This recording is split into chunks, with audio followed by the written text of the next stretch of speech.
What up, metalheads? Alright, so there was a lot of feud while making this. There's a lot of feud. Before we started recording, there was a lot of, arguments and stuff happening because this Battle of the Albums is kind of serious. Especially between us two. We're still going to hate each other in the video, probably. Yeah. Probably. So how we built this is we have three competitors, three match lineups, okay? He already picked up a good battle. I already put together a battle of two albums. Then we both agreed on what two albums would go well against each other. That doesn't make sense. Just watch and you'll see. So first, we're gonna. He picked a battle. I picked a battle. Then we both picked a battle. Yeah. So first, we're gonna do the one that we both put together. Okay. So Bolt Throwers, for those once loyal versus Amon Amarth's Twilight of the Thunder Gods. Now those two albums, we picked those because they're both really death metal-y. However, and they have kind of the same growl and voice. They even do like wartime storytelling. Amon Amarth, obviously with Vikings, and for those ones loyal, they're doing a lot of soldier stuff, modern time stuff. And Amon Amarth is really melodic. Bolt Thrower is not. It's really more gritty and more, I guess, just rough. Headbangy. That's it. And so that's why we thought it would be a good pick. Now, Isaac, let's sum it up. Which one out of those two would you pick? I would probably, in my opinion, pick Twilight of the Thunder God. Because it's not because I picked it and I picked it so it was a fair match. It was a great album, but it has flaws in it, just like Bolt Throwers. Yeah, it's not a perfect album. Just it's like not a perfect album. Not a perfect album. But they're both still really good albums. So I like it because it has a lot. It has really great guitar work. I love that guy's vocals. I love his vocals. Just love it. Okay, so I'm gonna have to pick Bolt Throwers for those ones loyal. Again, not because I picked it, but it's just because I like melody, but not in death metal. I know it's like, wait, what? Don't you like Arch Enemy? Okay, well, fuck you guys. Whoa. That's the only death metal band that I like melody in. That's literally it. I mean, I like Amon Amarth. Death? Somewhat. I don't really listen to them a lot. Death Has melody. Yeah, that's true, but they're not. Later Death has melody. Well, yeah. I feel like they're beyond death metal though. I feel like they're just like they're like death and music, not even death and metal.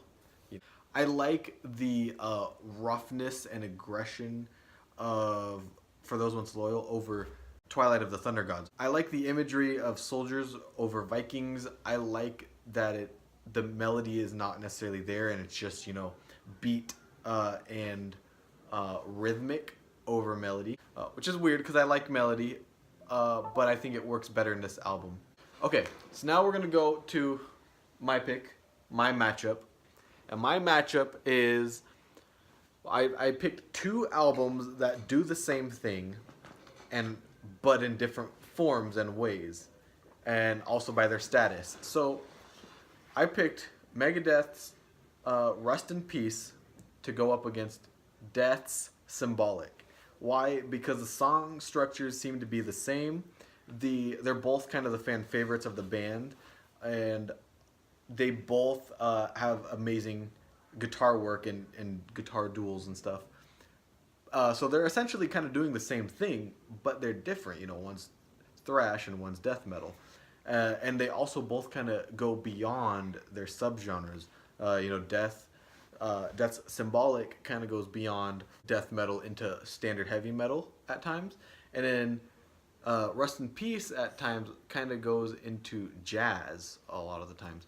And yeah, I thought it would be nice to see how those two compete. Honestly, I don't know what to pick. I really don't. What about you, Isaac? That is a really good question. And they both have flawless songs on the album. Yeah, but I would probably go with Rust in Peace. Yeah?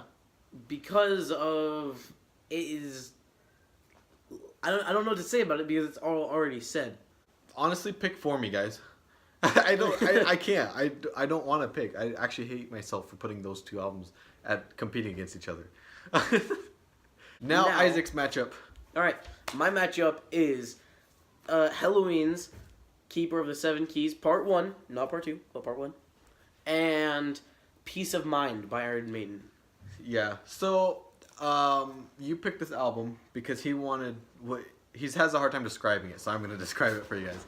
So what he wanted was like a good sword fighter versus a good mage, or say Zeus versus Hades, and basically they're both kind of are the same thing, but when they're also very different. So Peace of Mind is kind of Iron Maiden's, besides Number of the Beast, is their kind of godly album. Or, well, among metalheads, I noticed a lot of metalheads really like Piece of Time and see that as the greatest album ever. Mind.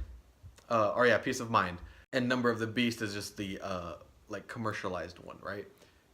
Keeper of the Seven Keys is also very highly praised by the band, but it's more not underground, but it's not as out there. So therefore, you have like your Hades and your Zeus. That's why Isaac picked it. So Isaac, which one do you pick? It's really hard because I think I'm gonna have to go with Keeper of the Seven Keys. I think the Piece of Time album is slightly overrated. I can listen to Keeper of the Seven Keys all the way through a lot easier than Piece of Time. Piece of Time, I only like a few songs off of the album. This is actually a really tough choice for me because I really like Keeper of the Seven Keys, Part 1. Mm-hmm. We have to make it clear. But I really love Peace of Mind because Peace of Mind has amazing guitar work. It sounds very modern, even though it was. I disagree. It does not sound modern in any way. It sounds so 80s. I'm probably gonna get over to the Seven Keys album because of that. I love the mystical feel. I love everything. Even though Peace of Mind has great guitar work, I actually really like their vocals. I think Peace of Mind has better melodies. And I like their lyrics in Peace of Mind too. Yeah, they have good lyrics too as well. So, let us know what you think about each one in the comments, which one, wins over the other. So, see you guys later for the Morbid Angel review. Man, I feel like this Morbid Angel review is going to be a finale. We've been building up to it a lot. Yeah. We'll try to make it finale-like. I don't know. Yeah, and if you guys don't know, and if you're newcomers to the channel, we upload every Mondays weekday. through Fridays. Yes, because I noticed we're getting more people, so I guess, yeah, we upload Mondays through Fridays. Just to let you know, weekends off. So, see ya!